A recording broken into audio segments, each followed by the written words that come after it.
ไปดูอีกจุดหนึ่งค่ะอีกจุดหนึ่งนะคะอยู่ที่อำเภอฉวางนครศรีธรรมราชนะคะคุณปิยพงษ์ชูประพันธ์ผู้สื่อข่าวในพื้นที่นะคะจะวิดีโอคอลแล้วก็พูดคุยกับเราด้วยนะคะคุณเจ้าพระยาค่ะสวัสดีค่ะสวัสดีครับคุณปิยพงษ์ชูประพันธ์ค่ะคุณเจ้าพระยาครับค่ะสถานการณ์เป็นยังไงบ้างคะตอนนี้ครับหลังจากที่พายุโซนร้อนปลาบึกนะครับที่มีจุดศูนย์กลางอยู่ที่อำเภอช้างกลางเมื่อคืนที่ผ่านมานะครับแต่ว่าอำเภอฉวางนะครับไม่ได้เป็นจุดศูนย์กลางของพายุนะครับที่เคลื่อนผ่านมานะครับกลายเป็นอำเภอทุ่งใหญ่ทดแทนนะครับแต่อย่างไรก็ตามนะครับในเขตพื้นที่อำเภอฉวางนะครับก็ได้รับอิทธิพลจากฝนตกหนักนะครับและน้ำป่าไหลหลากทำให้เข้าท่วมบ้านเรือนของพี่น้องในเขตเทศบาลตำบลไม้เรียงอำเภอฉวางจังหวัดนครศรีธรรมราชครับตอนนี้ผมจะพาคุณผู้ชมไปดูบรรยากาศนะครับในขณะนี้นะครับเป็นน้ำป่าที่ไหลมาจากอำเภอพิปูนนะครับได้เข้าท่วมบ้านเรือนของพี่น้องประชาชนรวมทั้งสวนยางและสวนปาล์มในเขตพื้นที่เทศบาลไม้เรียงนะครับและน้ำได้มาเร็วมากนะครับเทียบกับวันที่ 16 ธันวาคมที่ผ่านมานะครับระดับน้ำค่อนข้างที่จะสูงเป็นพอสมควรนะครับและชาวบ้านในเขตพื้นที่เทศบาลตำบลไม้เรียงในตอนนี้นะครับก็ได้อพยพและขนย้ายเข้าของนะครับจุดนี้เป็นจุดหนึ่งนะครับที่บริเวณถนนเส้นทางที่จะเข้าสู่ตลาดทานโพนะครับซึ่งเป็นระดับน้ำที่ค่อนข้างที่จะท่วมสูงเป็นอย่างมากนะครับเดี๋ยวเราจะมาพูดคุยกับคุณ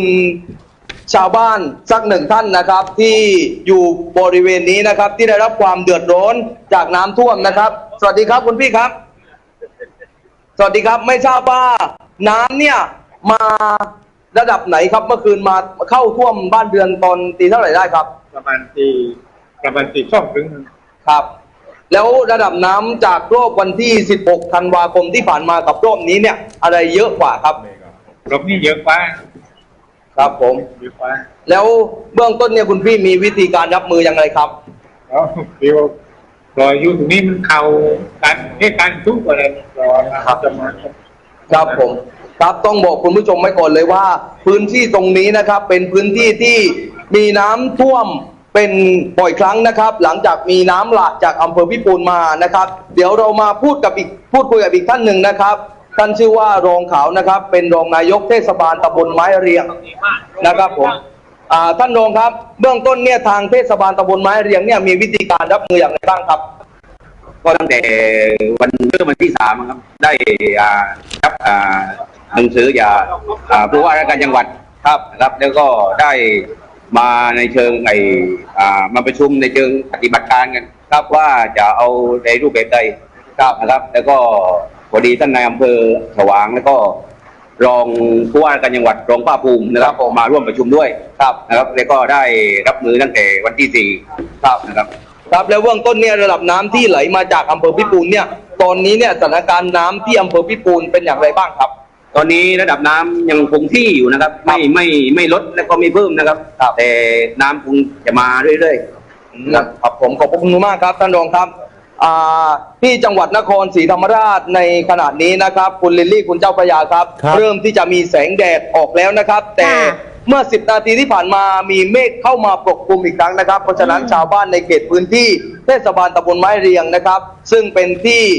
รับน้ำจากอำเภอพิปูนเป็นด่านแรกของอำเภอฉวางนะครับก็มีความกังวลว่าหากว่าปริมาณฝนที่ตกเพิ่มลงมาในค่ำคืนนี้นะครับหรือว่าตอนนี้นะครับเกรงว่าระดับน้ำจะสูงเท่ากับปีพ.ศ.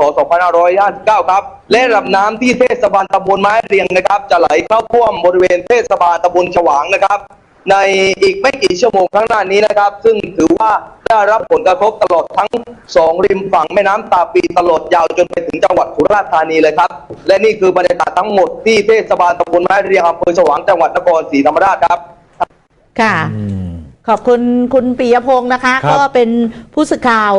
พิเศษของเรานะคะอยู่ในพื้นที่นะคะที่อำเภอฉวางนะคะโอ้โหตอนนี้เทศบาลตำบลไม้เรียงนี่กำลังรับน้ำเลยนะคุณเจ้าพระยาครับ ก็ภาวนาครับว่าฝน ค่ะ อย่าตกลงมาเพิ่ม ใช่ ออกทะเลก็ออกไปเลย ค่ะ ไม่ต้องกลับมา ค่ะ เพราะว่าชาวบ้านในเดือดร้อนตอนนี้ยังเป็นหางๆอยู่นะครับยังเป็น ใช่ หางๆอยู่ แต่ก็เห็นบอกว่ามีเมฆฝนปกคลุมลงมานะคะ นะครับ จะไปดูความช่วยเหลือสำหรับพี่น้องประชาชนกันหน่อยนะคะ ตอนนี้ดูเหมือนว่าหลายจังหวัดนะคะได้เตรียมความพร้อม